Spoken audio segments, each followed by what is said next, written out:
우리 저번에 있는 사람들하고 이렇게 인사합시다. 2012년이 아직 한 달이나 남았네요.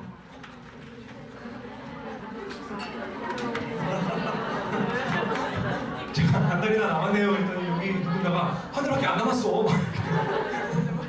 예, 뭐 아쉽긴 하겠지만 한 달이나 남았습니다. 아무튼 혹시나 올해 계획 세웠는데 하지 못한 일들이 있다면 꼭 또 한 달 남은 기간 동안 열심히 노력하셔서 2012년 여러분에게 참 유익했다, 좋은 한 해였다고 고백할 수 있는 여러분 됐으면 좋겠습니다. 우리 말씀 다 같이 보도록 하겠습니다. 오늘 말씀은 사도행전 28장 30절부터 31절까지 말씀입니다. 사도행전 28장 30절과 31절 말씀드리겠습니다.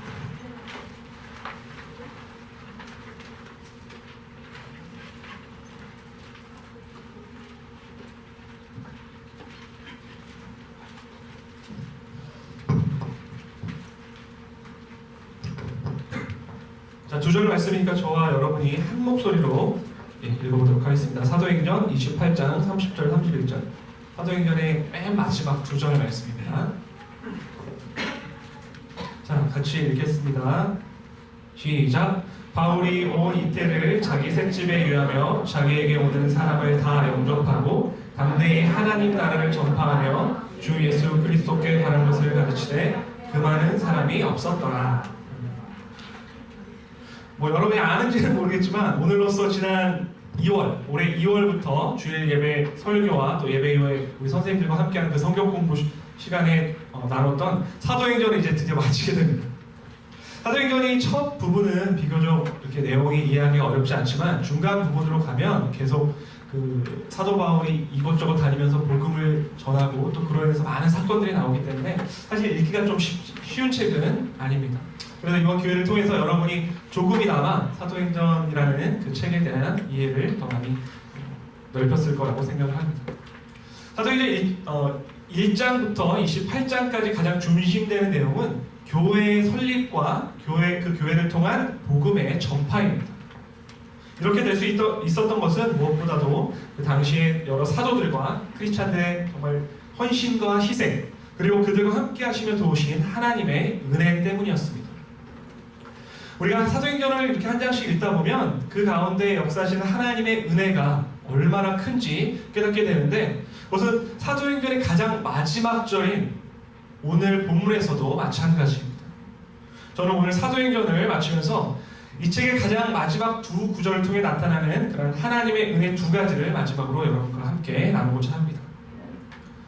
사도행전의 가장 마지막 이 두 구절인 오늘 본문의 말씀을 통해서 발견할 수 있는 하나님의 은혜, 그 첫 번째는 약속한 것은 반드시 지키시는 은혜입니다. 사도행전 28장 그 중간 부분을 보면 드디어 사도 바울이 그렇게 바라고 원했던 로마에 들어갑니다. 사도 바울은 3차에 걸친 그러한 전도 여행을 마치고 이제는 자기가 로마에 가서 복음을 전하겠다고 그렇게 결심을 합니다. 유대인들의 유혹과 고소 그리고 그로 인한 여러 번의 재판을 거쳐서 결국에는 이제 로마 황제 앞에서 재판을 받기로 그렇게 결정이 되었습니다. 그 로마로 가기 위해서 이렇게 배를 타고 이렇게 호송이 되어 가는 도중에 폭풍을 만나서 죽음의 위기를 맞기도 하지만 하나님의 정말 극적인 기적 같은 도우심으로 로마에 도착해서 이렇게 복음을 전하게 됩니다. 오늘 본문이 사도행전 28장 30절과 31절은 사도 바울이 로마에 도착해서 하나님의 말씀을 어떻게 전했는지 조금이나마 이렇게 알 수 있게 해주는 그런 구절들입니다.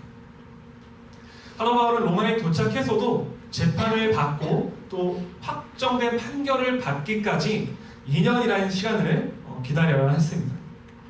그래서 사도 바울은 오늘 본문에 나오는 것처럼 그 시간 동안 비교적 자유로운 연금 상태, 그러니까 감옥에 들어간 건 아니지만 어느 곳에 이렇게 계속 있어야 되는, 누군가 지키는 사람과 함께 있어야 되는 그런 상태에서 사람들을 만나면서 하나님 나라를 전파하고 예수 그리스도에 대해서 가르쳤다고 그렇게 기록이 되어 있습니다.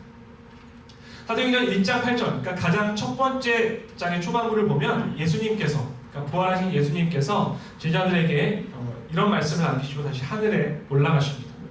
오직 성령이 너에게 임하시면 너희가 권능을 받고 예루살렘과 온 유대와 사마리아와 땅끝까지 이르러 내 증인이 되리라 하십니다.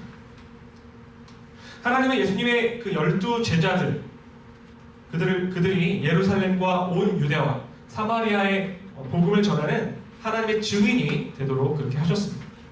그리고 이제는 사도 바울이 로마에 와서 그 예수 그리스도의 복음을 전하는 그런 증인이 되게 하셨습니다. 물론 사도 바울이 로마에 가서 그 복음을 전했다고 해서 그것이 땅끝까지 복음이 전해졌다는 것을 의미하는 것은 아닙니다. 하지만 이 당시에 세계의 중심은 바로 로마였고, 그래서 이 로마의 복음이 전해진 것을 계기로 이제 세계 곳곳으로 그 복음이 전해지게 됩니다. 로마로 전해진 복음이 이제 그 주변에 있는 다른 민족, 특별히 이제 게르만 민족에게로 전해졌고, 그 다음에 이제 바다를 건너서 앵글로색슨 민족에게 전해졌습니다. 하나님은 그 앵글로색슨족, 그러니까 그 영국을 사용하셔서 전 세계에 그 하나님의 예수 그리스도의 복음이 전해지도록 그렇게 하셨고, 그렇게 해서 복음을 전해받은 나라 중에는 바로 미국도 있었습니다. 미국은 그렇게 복음을 받아들이고 나서 지금까지도 세계에서 가장 많은 숫자의 선교사를 파송하는 그런 나라가 되었고, 그래서 이 미국으로 인해서 세계 곳곳으로, 우리나라를 포함한 그 세계 곳곳으로 예수 그리스도의 복음이 전해지게 되었습니다. 그러니까 사도행전 1장 8절에서 예수님이 말씀하신 약속이 그로부터 약 30년 후에 사도 바울이 로마에 가서 복음을 전하면서 엄청난 그런 진척을 이루게 되었고, 이 약속은 오늘날에도 이 시대의 크리스찬들을 통해서 계속해서 지켜지고 있는 가운데 있습니다.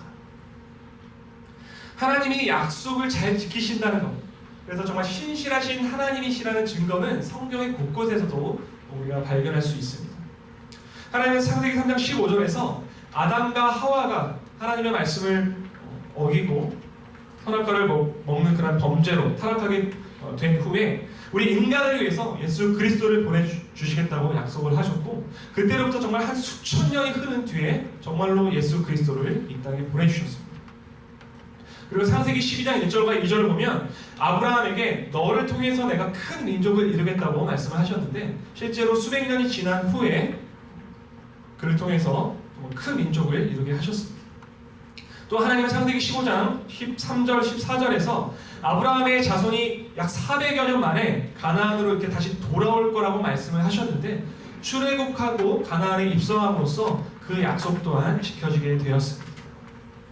그러니까 하나님은 한 번 약속하신 것은 수백 년이 흐르고 수천 년이 흐르더라도 반드시 지키시는 그런 신실하신 하나님이시라는 겁니다. 하나님이 약속하신 것을 반드시 지키신다는 사실은 사실 우리에게도 굉장히 감사한 일입니다. 하나님이 우리에게 약속하신 것도 반드시 지켜주실 것이기 때문입니다. 우리는 하나님이 우리에게 주신 그런 약속의 말씀들을 통해서 어렵고 힘든 가운데에서 위로도 받고 격려를 얻기도 합니다. 그리고 고통스럽고 그러한 힘든 시간들을 잘 견디고 인내하면 결국에는 하나님께서 나에게 더 좋은 것으로 채워주실 거라는 그러한 소망을 가지고 그 시간을 보내기도 합니다. 그런데 만약 하나님께서 약속을 지키지 않으신다면 어떻게 되겠습니까? 그리고 무엇보다 하나님은 우리에게 우리가 예수 그리스도를 믿으면 영원한 생명을 주시겠다고 말씀을 하셨습니다. 그런데 만약 하나님이 그 약속 또한 지키지 않으신다면 어떻게 되겠습니까?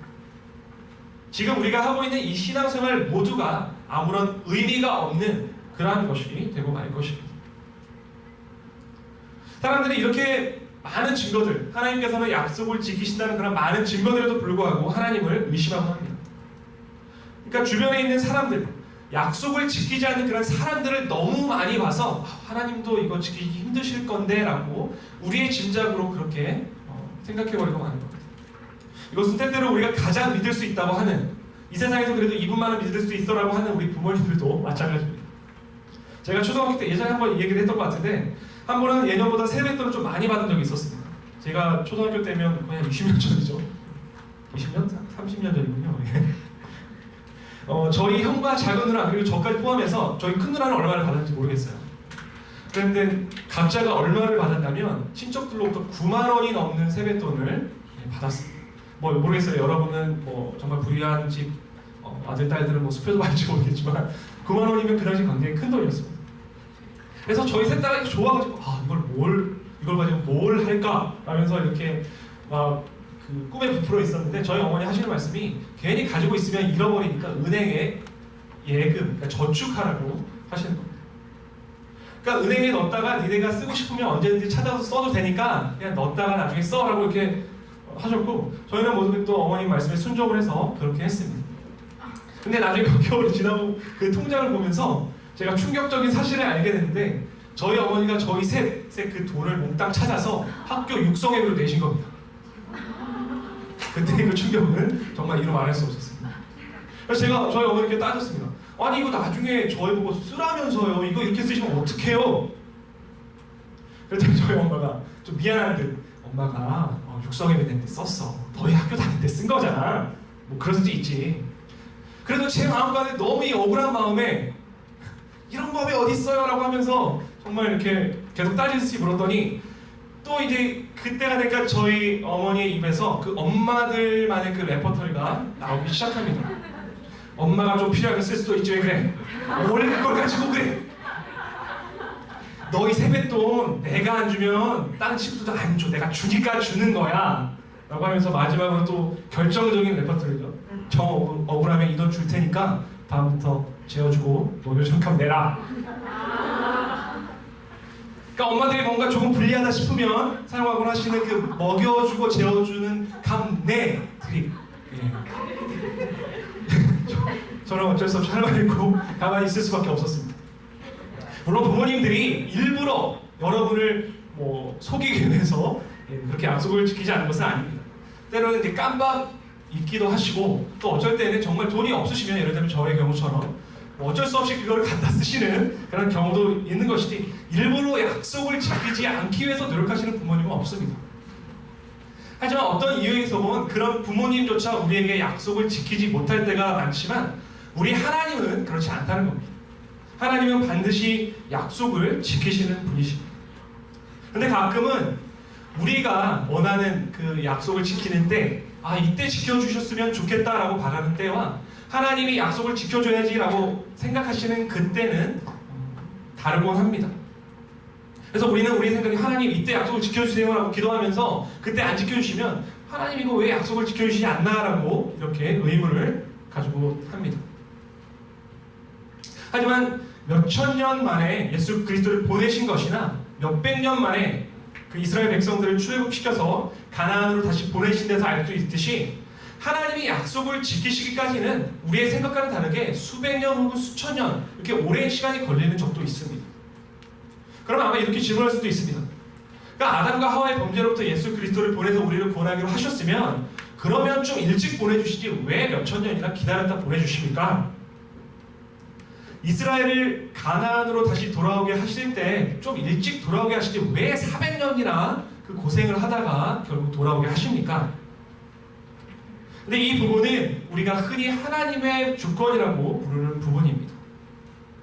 그러니까 우리는 전지전능하신 하나님이 결정하신 것에 대해서 그리고 행하시는 것에 대해서 우리가 그러니까 한낱 피조물인 우리가 하나님 이거 왜 이렇습니까? 이거 잘못됐습니다 라고 할 수 없다는 것입니다. 하나님이 생각하시기에 가장 좋은 때, 적당한 때가 우리에게도 가장 좋은 때, 적당한 때이기 때문입니다. 올해 초부터 시작한 2012년 성경 읽기가 이제 한 달 정도 후면 끝나게 됩니다. 저와 김시현 선생님이 이걸 시작하면서 어떻게 하면 또 바쁜 여러분 이 성경을 좀 읽게 할까라는 그런 고심 끝에 올해에는 2주마다 한 번씩 시상을 하자라고 결정을 해서 그렇게 시상을 해왔습니다. 하지만 그럼에도 불구하고 한 번이라도 2주에 한 번 그 시상할 때 저희가 주는 그 시상품 선물을 받았던 사람이 제 기억으로 5명도 채 안 되는 걸로 그렇게 알고 있습니다. 그리고 이제 성경 전체를 다 읽은 사람이 아마 올 말까지 하면 2명이 될 거라고 예상을 합니다. 그래서 1년이라는 그 긴 시간 동안 그 자식이 자신과의 싸움에서 승리한 정말 이 귀한 2명의 사람들에게 2013년 첫 번째 주일 예배 때 정말 수고했다고 그 공로를 선물을 주면서 시사하려고 합니다. 그런데 만약에 이 중에 한 명, 여러분도 아시다시피 그 드럼 치는 애 있잖아요. 걔가 저한테 와가지고 목사님 저는 지금 다 읽었는데 선물을 일찍 주시면 안 될까요? 선물을 달라고 한다고 칩시다. 그런데 저는 지금 당장 줄 마음이 없습니다. 왜냐하면 제가 생각하는 가장 적당한 때는 모든 것이 끝난 2013년 첫 번째 주에 주는 것이 가장 적당하다고 생각하기 때문입니다. 그렇다고 해서 이 드럼 치는 아이가 저에게 와가지고 목사님 주시고 했는데 왜 안 주세요? 약속 안 지키시는 거예요? 이러시면 안 되죠? 뭐 이러면서 저를 원망할 수도 없고 해서도 안 되는 겁니다. 언제 시상을 하고 또 어떤 선물을 주는가는 제가 원칙을 정하고 판단할 문제이지 그 드럼치는 아이가 원칙을 정하고 판단할 문제는 아니기 때문입니다. 마찬가지로 우리도 하나님이 약속하신 것을 하나님 보시기에 가장 좋고 적당한 때에 주시기를 기다려야지 왜 지금 안 주십니까? 내가 볼 때는 지금 가장 좋은 때인데 왜 안 주십니까? 라고 따질 수는 없다는 것입니다. 우리는 신앙생활을 하면서 말씀도 보고 기도하고 하고 예배도 하면서 하나님으로부터 약속의 말씀을 듣게 됩니다. 우리가 가진 기도의 제목에 대해서 말씀과 기도, 주변 사람들의 어떤 조언과 같은 여러 가지 채널들을 통해서 우리에게 약속의 말씀을 주시곤 합니다. 걱정하지 마. 내가 너와 함께 할 거니까 걱정하지 말고 잘 견디고 있어. 네가 기도하는 거 내가 잘 듣고 있으니까 언젠가 너에게 이 소망 이루게 해줄게. 이런 약속들을 우리에게 해주십니다. 근데 하나님께서 우리에게 이렇게 약속하셨다면 그 약속은 반드시 지켜주실 겁니다. 하나님의 약속한 것은 반드시 지키시는 약속에 신실하신 하나님이시기 때문입니다. 다만 우리가 해야 될 것이 있다면 하나님께서 우리에게 그 약속을 지켜주실 때까지 인내하고 기다리는 것입니다.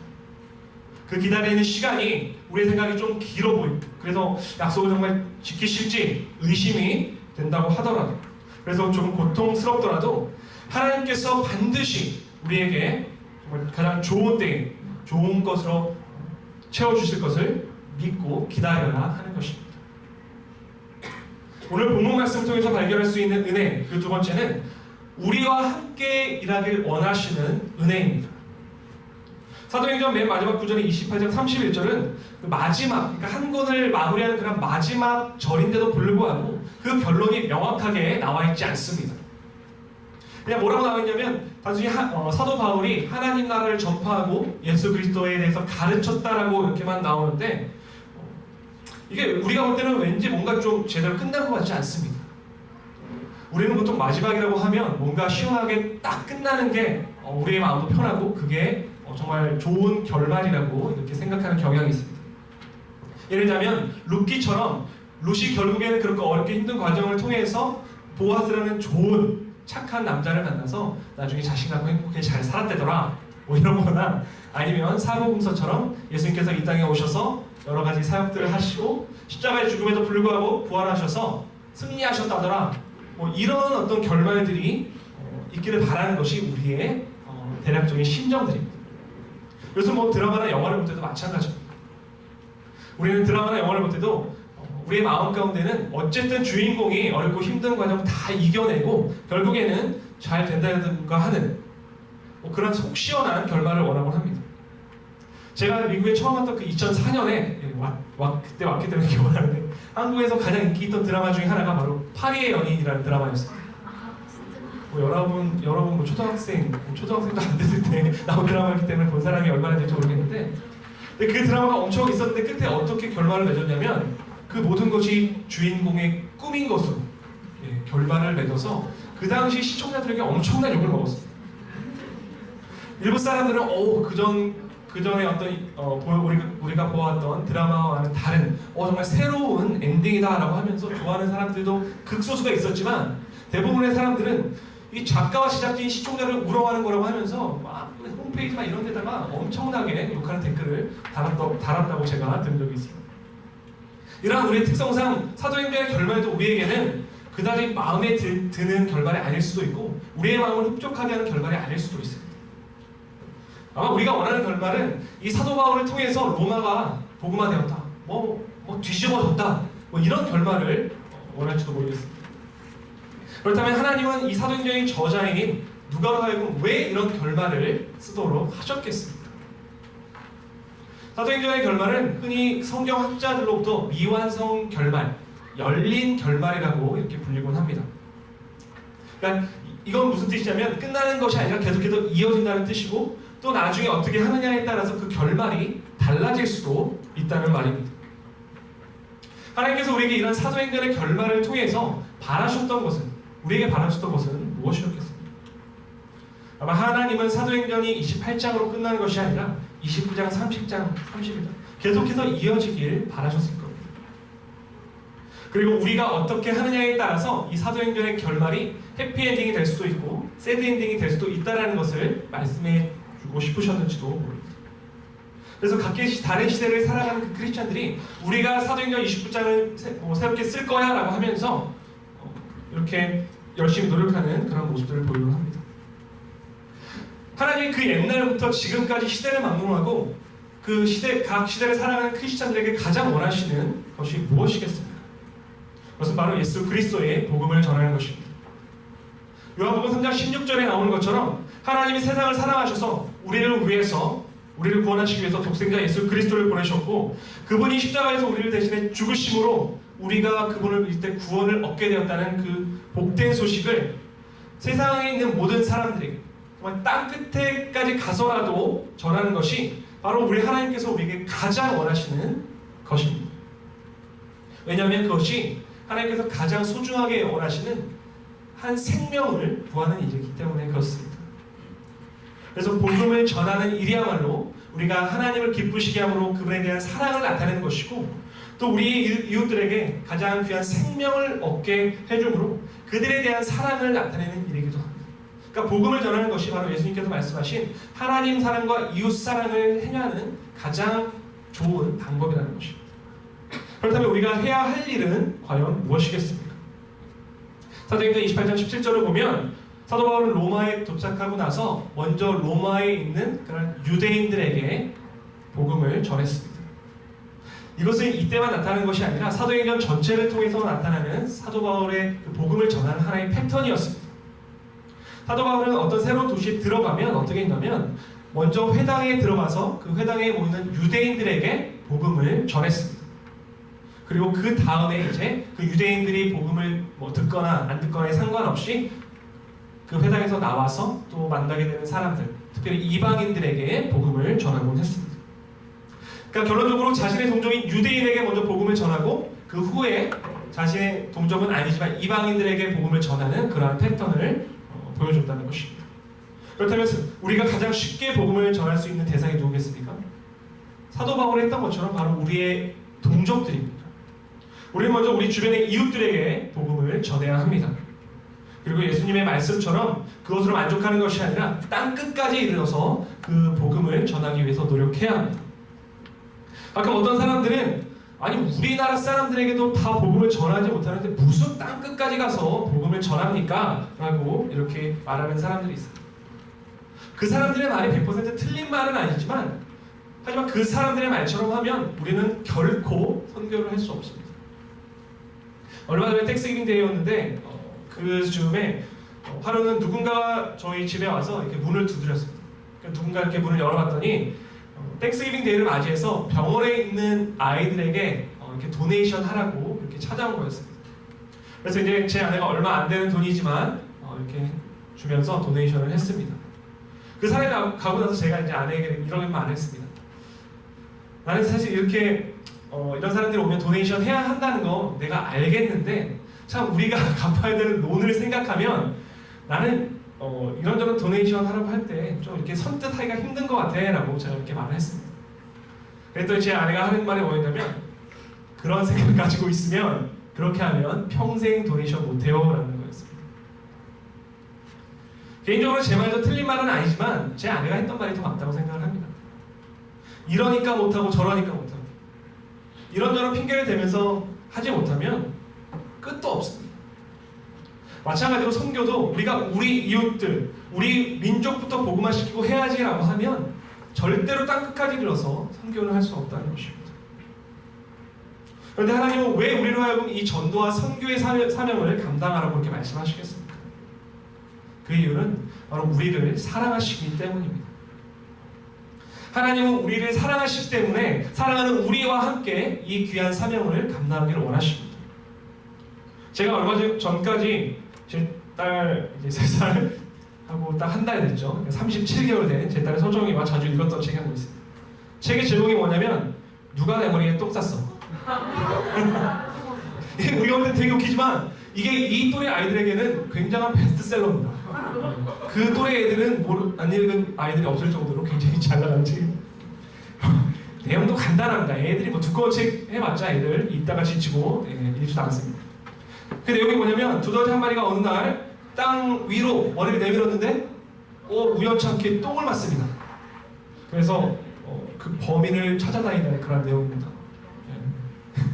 나오는 대사도 크게 두 가지 패턴입니다. 뭐냐면 먼저 두더지가 이제 그 범인을 찾기 위해서 주변 동물들에게 이렇게 물어봅니다. 제가 우리 서정에게 읽어주는 거와 똑같이 해보겠습니다. 그냥 읽어주면 싫어합니다. 네가 내 머리 턱 샀지? 그러면 질문을 받은 동물이 이럽니다. 제가 이렇게 실제로 했습니다. 아니야 내 똥은 이렇게 생겼는걸? 하면서 그러면서 그 동물이 그 두더지에게 자기 똥을 보여줍니다. 그러면 이제 그 두더지가 네가 아니구나 그러면서 다시 가서 네가 내 머리 똥 샀지? 계속 이렇게 물어보는 거예요. 제가 35이 넘어서 이 3살짜리 아이와 함께 이 정말 저의 인생에는 도움이 하나도 될 것 같지 않은 이 책을, 이 똥 나오는 책, 이걸 읽고 있는 이유가 뭐겠습니까? 여러분들 알다시피 제가 이 이야기를 사랑하기 때문입니다. 마찬가지로 하나님께서 그 복음을 전하는 일, 어떻게 보면 우리가 별로 도움이 안 될지도 모르지만, 그래서 정말 하나님이 다 혼자서 하실 수도 있지만, 그럼에도 불구하고 우리와 굳이 같이 하고자 하시는 이유는 뭐냐면 우리를 사랑하시기 때문입니다. 하나님 우리를 그분의 자녀로, 사랑스러운 자녀로 불러주셨습니다. 요한일서 3장 1절을 보면 쉬운 성경으로 볼 때 이렇게 기록이 되어 있습니다.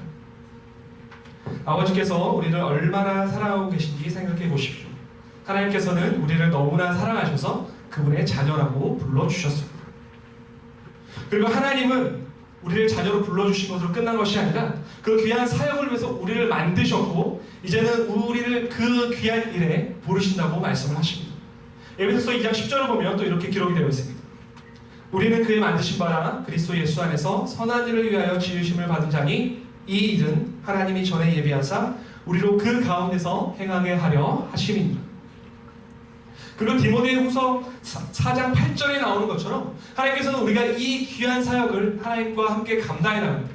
우리의 목숨을 다 바쳐서 하나님 앞에 헌신하며 충성할 때 우리에게 의의 면류관을 주는 축복을 주시겠다고 그렇게 말씀하시는 것입니다.